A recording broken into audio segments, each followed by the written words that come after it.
Hey everyone. So in this video, I want to cover the first myth to dieting, and that is if you're not working out hard enough, you're not losing weight. Meaning if you don't go out there and put in the hard work, the exercise that it takes to lose the weight, you're not going to get the result. And I know this has been a common belief or misbelief in certain circumstances throughout the healthcare system for many years. And so, myself, even being big into fitness, it used to always be a common thought that, oh, this person just doesn't care enough, or maybe they don't have the motivation or willingness to go out there and actually lose the weight, but rather it's more of a myth, not understanding that it's not that you're not losing the weight because you're not trying hard enough. And it actually can be the opposite. So let me give a little preface to this. So when you think about this, when we maybe see someone that's working out really hard, they're going to the gym and putting in all the physical extra work. You have to understand the levels of implementation, the way our body works, and the way it connects with the brain. And so the first part is the first level, which is level of implementation, which is a physical result. So we use our physical muscles. So we can only get to a certain level with our physical muscles because of a couple of things. And that is, one, we either fatigue because we don't have enough energy, we burn out, or we lose the passion. And so understanding that the actual reason that we maybe sometimes don't have the real result for the willpower to keep maybe getting to make the proper decisions is not a physical result, meaning we don't use our muscles to make that willpower decision. It's more of a mental, which is a spiritual. And so you can never get a spiritual result with a physical effort. And so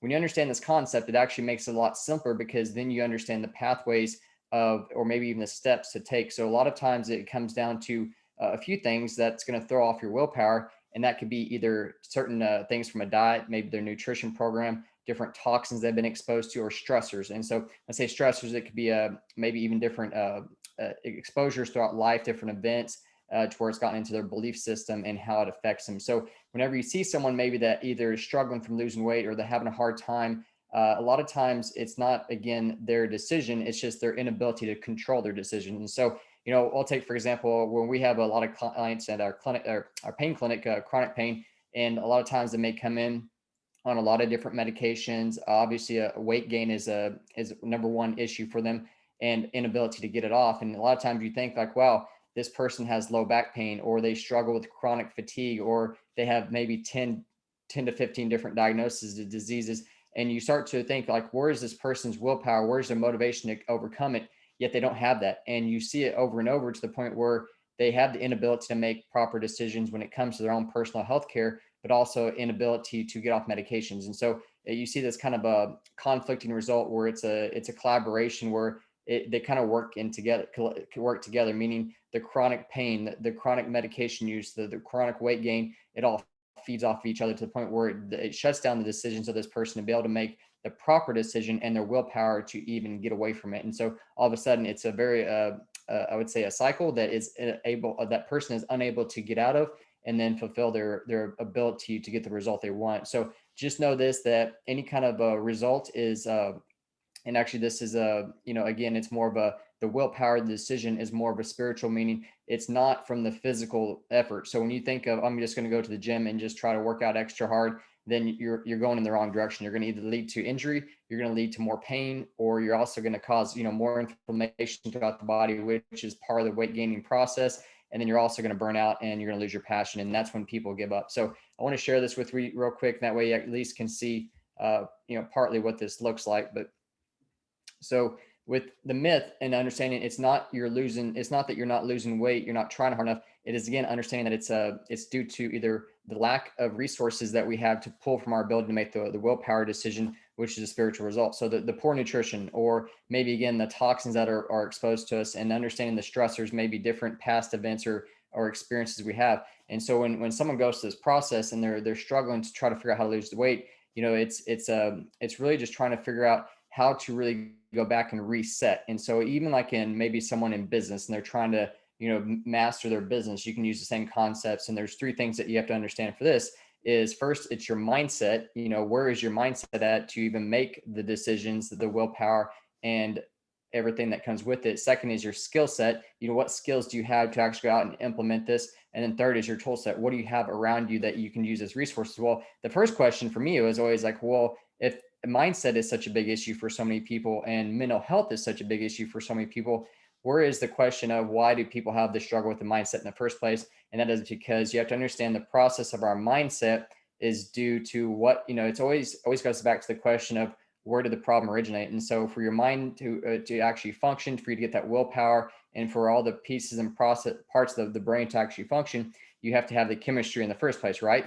And so if you don't have the chemistry, and let's just say, I'll take for example, you go out and then you're going to go travel wherever, maybe you're going to Europe, or maybe you're going to go overseas, or maybe just on a trip wherever for vacation this summer, and you're excited about it. You're planning this trip and you just can't wait to get there.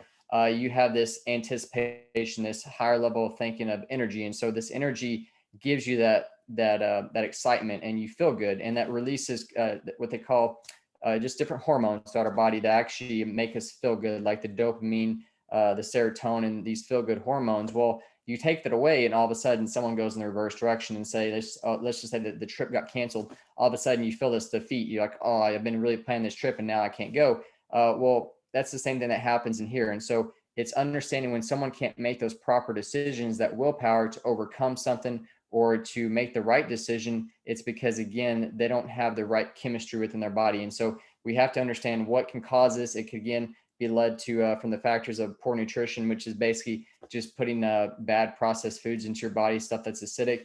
You're exposed to toxins, whether it was intentional or not intentional, because there's a lot of foods and processed toxins or toxins in processed foods, or maybe, and again, other stressors throughout life that causes. So you have to overcome that part first to overcome the willpower. So it's actually a phenomenon called disconnect syndrome. So what that does is it limits your higher power thinking, meaning your ability to make proper decisions. And so this can be seen not just in adults, but also in kids.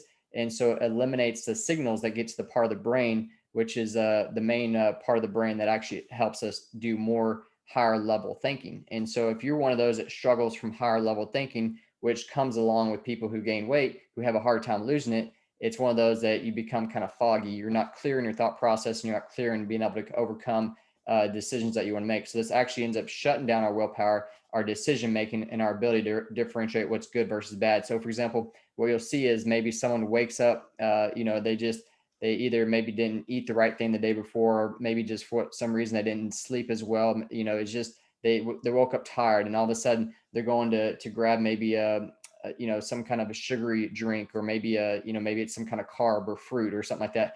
And all this does is offsets their chemistry to the point where they ramp up throughout the morning, to the point where all these signals get shot to the brain and it just shuts down. So all of a sudden they're, maybe they did try to start the day off doing good, but then because of stressors and or factors throughout the morning, they shut down their willpower in the afternoon, or at lunch even, or maybe it's even mid-morning, they're going to grab the donut, the carb, the bagel, whatever it is, and they consistently, they can't overcome it. So I want to share the steps of how this happens and why.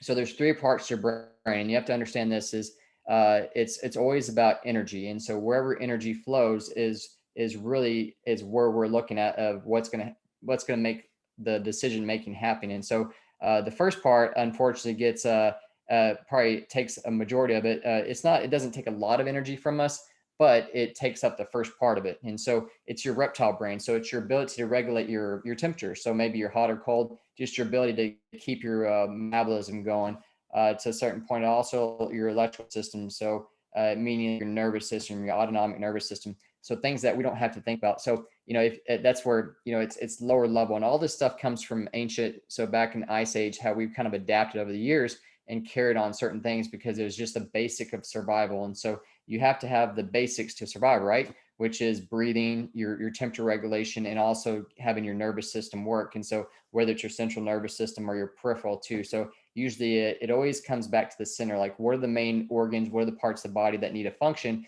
and the rest will get shut down first over life. So that's where you may see different things as people age shut down due to the fact of maybe you can tell it's always going to try to protect itself. It's just the human nature. So the second part is your limbic system, which they call the Labrador brain. So it's kind of like your puppy brain. So it's always like feed me kind of thing. And so again, it feeds off this other system saying, if it didn't get, like, as you say, you try to have a good morning where you didn't want to eat something, or you didn't want to go grab that carb or whatever it was in the morning. Well, all of a sudden it's going to kick in the fight or flight. And what ends up going to happen is it feels like it's missing out. And this is where I talk to people about cravings versus actual true hunger, because it's not that you're in famine. Majority of people are not starving unless you're maybe poor or living on the streets. You're not in a point of where you don't have food. You probably just ate maybe even 10 minutes, 30 minutes, an hour ago, or a couple hours ago. It's the part of these cravings. So it's more, again, setting our mindset from these historic events, and or just the way we've trained our brain over the time. So it's more a craving to the point where you feel like you're going to die if you don't get something, right? So you go and eat something, and all of a sudden you grab something sugary because you're craving it. And so what that does is it offsets your insulin levels to the point where now your body is again starting to trigger, and it's what it's doing is it's taking up energy in different parts of your brain to the point where you're wearing yourself out. And so without even you physically doing something, your body is eating up the energy. And so you all of a sudden you utilize your energy on the reptile brain, you use up your energy on the Labrador brain, and then all of a sudden there's nothing left over for the third part of the brain, which is basically your human brain, right? The part that runs out of energy the first actually requires 25% of all energy, and you have nothing left pretty much to the point where you feel fatigued, tired, your memory is not quite there, and you feel like you just can't get stuff done. And that's where people start to stress out. And so in understanding like the willpower, this is where it's at. And all of a sudden, all these events that led up from the morning, probably the day before, but the morning going forward is leading into your process of shutting down your willpower to where you have the inability to make decisions. And all of a sudden we have to rely on the resources of either medications or surgeries or just different events in our life to overcome this. So your decision part is actually controlled by the front part here, your prefrontal cortex. So if you don't have this functioning, if you don't have this part functioning, and it's not just adults, again, it can be kids. This is where you're going to start to see their ability to function in class or school go downhill. Let's just give an example. Majority of kids probably get fed, the cereal, whatever, the toxic food that actually leads to all these issues. So it's basically just showing that whenever a kid or an adult consumes this, or they make these decisions, it ends up actually affecting the way their ability to process stuff. So all of a sudden you start to lose that ability, the willing, where you'll see people over a period of time, they have that loss of willingness to live, or they don't have that motivation or that drive. And it's just that inability to make the proper decisions that they want to. They can't have this complex thinking, meaning they can't control their behaviors in order to go make decisions that matter the most. For example, they're going to go eat something that's not good for them because all of a sudden that Labrador brain kicked in. And then as far as social behavior, they can't suppress it. So they start to do like maybe, and this is probably seen more, it could be adults too, but younger kids where they can't control their behaviors to where there's fights, there's arguments, there's drama. That sounds like more adults too, right? And so, or you'll see maybe people attacking people verbally or just saying different things. And you see this all the time on social media. So when you look at um, the, let's see here, the execution part, it's really your ability to execute your thoughts, your processes, meaning like, how do I go forward and make the clear decisions throughout the day? Then you're trying to differentiate between your thoughts, determining what's good or bad, and predicting outcomes. And you can't do that because your brain has used up all this energy to the point where either maybe someone has because of a stress, or maybe even anxiety, to the point where that has consumed their energy. And so when they think about like your ability to control this, all of a sudden you have no energy left to go do physical activity you want to do, or you have no energy left to go make these proper decisions. So it's an ongoing cycle throughout the day. So takeaways, traditional weight loss programs don't provide enough of the fuel for all your brains. And so what that means is you're between when most people go on all these diets, whether it's keto, whether it's a vegan or different things, they all have their own purpose for a different point of your time, and you have to understand how to utilize these different diets or these different programs. But majority of them, unless you do it correctly, which there's a lot of vague stuff out there, meaning there's not a lot of clear answers, or put this way, there's not a lot of clarity by a lot of people that are actually going through the programs, meaning they don't quite fully understand why these programs work, or they don't use it like they should. A lot of it has to do with timing, the form that the food is in, and more or less the quality of it, where it came from.